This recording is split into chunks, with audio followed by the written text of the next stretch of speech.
Brooke? What are you talking about? When I was fixing the phone jack, I accidentally overheard the phone conversation you two had. I could hear it through the headset on your desk. And just what do you think you overheard? Enough to know you two are working together. You've been sabotaging your own team, haven't you? You've been doing everything you can to make sure Brooke's team wins and yours loses. That's ridiculous. That's why you're meeting her way out here, so the people who've been looking up to you all this time couldn't see her paying you off. I have never gotten the credit I deserve for the work I've done, ever! I know more about tornadoes than any person alive, and I get neither the respect nor the compensation people half as brilliant as me get without lifting a finger. Why? Because I work for a podunk college run by podunk incompetents bent on bad-mouthing and spiting me at every turn just because I don't play well with others at their idiotic staff meetings. Why don't you just quit? Because thanks to them, I'm considered impossible to work with. No other school will hire me. I'm stuck here and they know it. So yes, I've been sabotaging my own team. And yes, Brooke is paying me a small fortune to do so because I've had it. I'm through. A tornado's forming. I can feel it. It'll be on the ground in minutes. And it's going to be huge. And here you are, a novice out in the field and all alone. Nancy, please come in. This is Debbie. Over. I'm here. I think Scott knocked me out. He did what? When I confronted him about selling the team out to Brooke, he went berserk. I can't believe he would do that. And with Brooke Tavenaugh, of all people. Well, we'll deal with that later. Right now, I need you down here at the Grange ASAP. We need to evacuate the theater, and you've got my Grange keys with you in Frosty's car. I'm on my way. Over and out.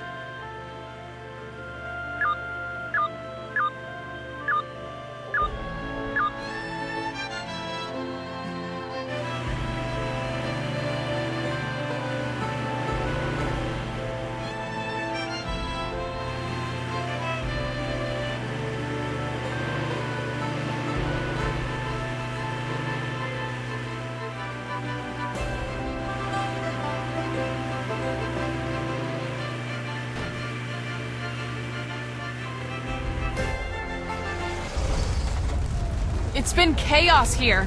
I was able to cobble together a pretty basic tracking system back at the homestead, and instantly I knew we were in trouble.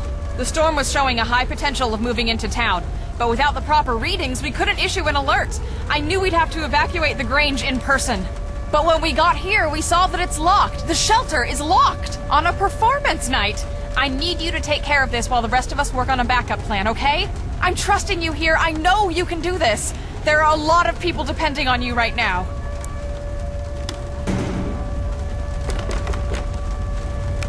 What is this now? Who would double lock a storm? Yes, you did it! Nice job, Nancy.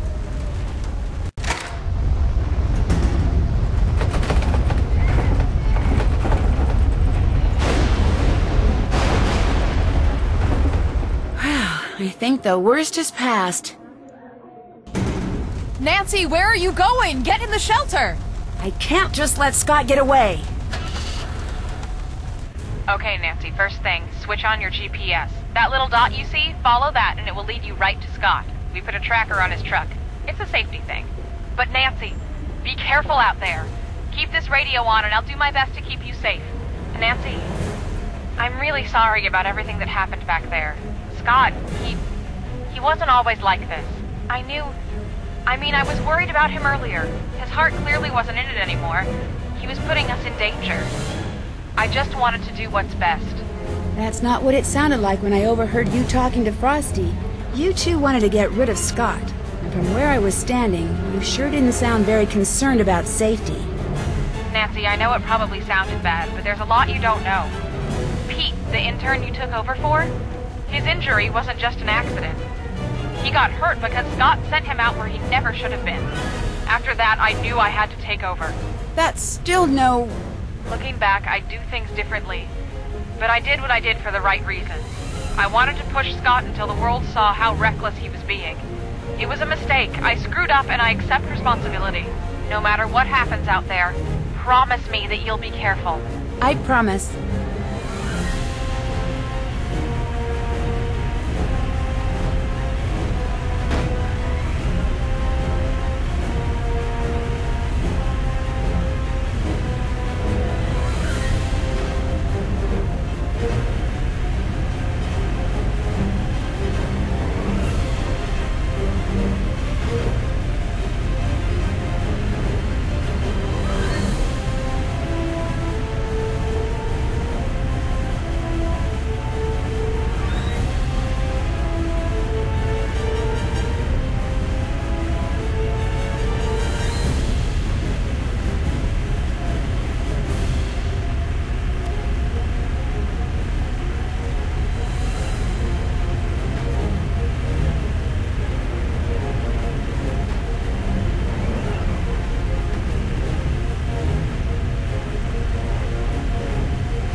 shelter. I wonder if there's a way to get into the spring house.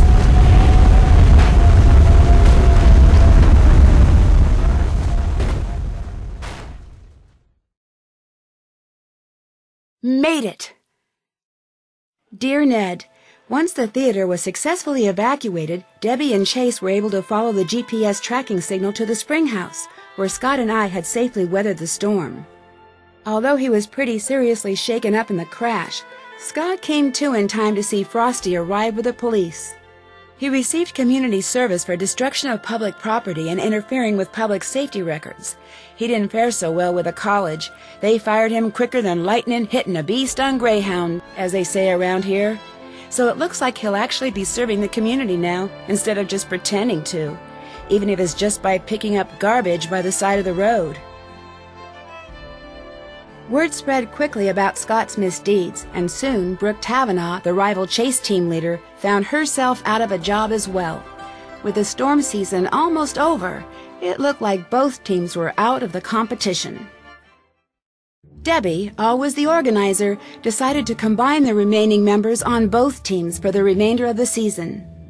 Without Scott's ever-present storm cloud hanging over the team and his constant sabotaging, the team really began to hit its stride with Debbie in charge.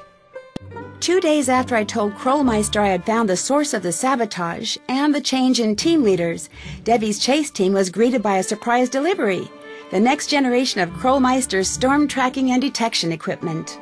With Scott out of the picture, Frosty renegotiated his contract. Now that he's able to pursue his own projects on the side, he's just about doubled his output.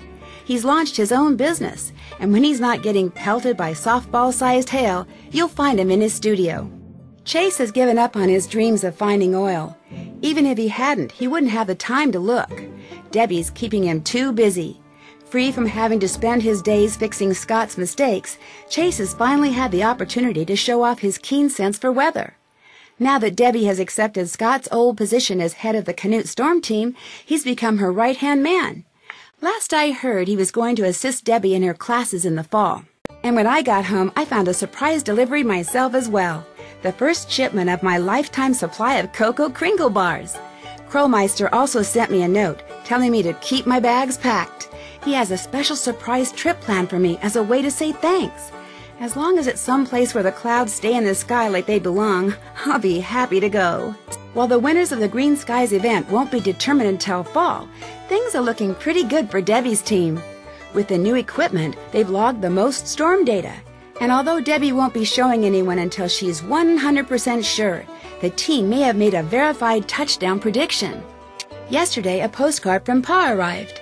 After the town repaired the storm damage to the Grange, they restaged the town play. They even added a new part about the storm, including a scene where a certain someone unlocks the storm shelter. As long as it wasn't played by Pa in a wig, I'm happy. Pa says that he remembered most of his lines this time, at least the important ones. As for me, well, I've had just about enough stormy weather for one season.